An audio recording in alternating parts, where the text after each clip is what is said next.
Hi everyone, Peter Young, author of The Blue Team. If you have 2 minutes, I've got another book review for you. This time it is The Big East by Dana O'Neil. Came out last year in 2021. It's the story of one of the most iconic and legendary basketball conferences ever.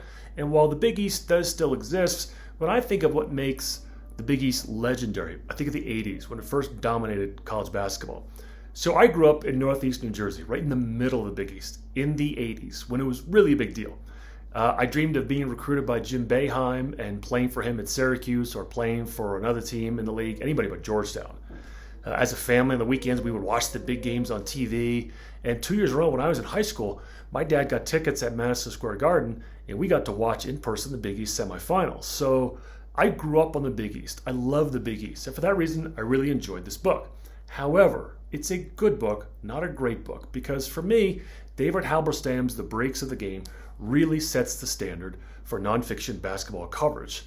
And O'Neil does a good job at times of providing some of these behind the scenes stories. For instance, while at the Big East tournament in New York City, the refs had their favorite hangout or restaurant that they would go to, and so would the coaches and the teams. Stories like that were fantastic.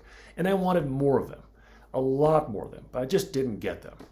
So if you like college basketball, you're going to love this book. It's an easy read, but I wonder if O'Neil is really setting the stage for someone else to come along and write a book that simply covers the Big East during that decade of the 80s when it started in 1979 and then in 1989 when Seton Hall lost in the NCAA championship game.